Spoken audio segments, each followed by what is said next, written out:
Nous allons prendre l'initiation au management.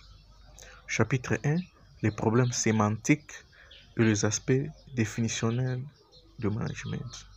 Dans ce chapitre, nous abordons deux points essentiels, à savoir les problèmes sémantiques, les aspects définitionnels du management.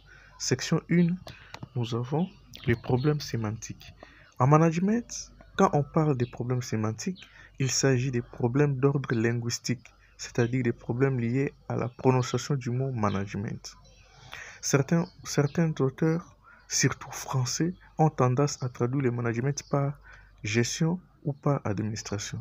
Cependant, pour les Américains fondateurs de la science du management par Frederick Taylor, il n'existe aucun mot en une autre langue qui puisse traduire fidèlement le mot management.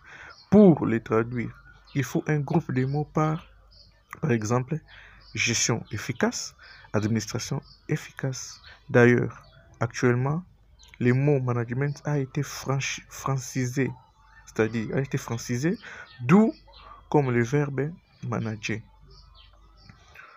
Tout compte fait, reconnaissons que le management c'est une marque déposée américaine. Le premier auteur à formaliser la science du management est Frederick Taylor, américain, qui sera secondé plus tard par le français Henri Fayol. Section 2, les aspects définitionnels. Ici, nous avons le professeur Saman Oluto Oscar, le premier docteur en management en RDC. Selon lui, définir le management, c'est comme si on demandait aux aveugles de toucher l'éléphant et chaque aveugle aurait défini l'éléphant selon la partie touchée. C'est-à-dire, les aveugles, ce sont des auteurs et l'éléphant, c'est le management. Si nous avons 100 auteurs, nous avons 100 définitions du management. C'est pour cela que nous avons le management est une science, le management est un art, le management est une philosophie. Nous avons REP, c'est-à-dire la rationalité, l'efficacité, efficience, effectivité et performance. Nous avons le management est une science parce qu'il a un objet d'étude et une méthodologie d'analyse. Le management est un art parce qu'il se repose sur les capacités innées d'un individu. Toute personne a des capacités innées.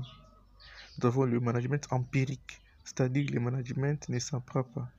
Le management est une philosophie parce qu'elle est fondée sur des valeurs poursuivre dans la société des savoir-vivre.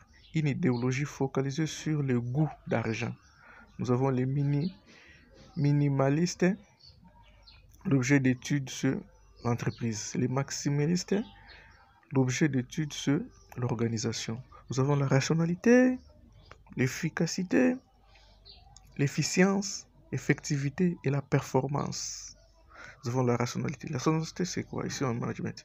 Quand on parle de la rationalité en management, signifie ce qui est fondé sur raison, ce qui est l'objet. La rationalité permet de distinguer l'utile et l'agréable. Il faut être rationnel, il faut faire l'utile et l'agréable. Par exemple, si tu as $100 et on te demande de payer les frais académiques, tu as besoin d'acheter un téléphone, ta chérie te demande de lui acheter les câbles. Ok? Et puis, les profs, Junior Kabungo, lui demandent l'argent de service. Il faut faire l'arbre des besoins vers l'arbre de priorité. Ok? Nous avons l'effectivité et l'efficacité, pardon. L'efficacité, ici, nous avons c'est quoi en management? L'efficacité en management, c'est la réalisation des objectifs qu'on s'est fixés. Par exemple, tu t'es fixé un objectif. Cette année, je vais étudier à l'université du Supomad. Et tu étudies à l'université du Supomad. Troisième, nous avons l'efficience. L'efficience en management signifie quoi? L'efficience en management signifie la réalisation des objectifs, mais à moindre coût de temps et record.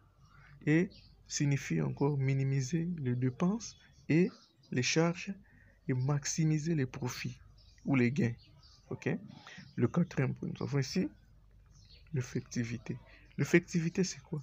L'effectivité, c'est aussi la réalisation des objectifs, mais en globalité ou en totalité. Ok?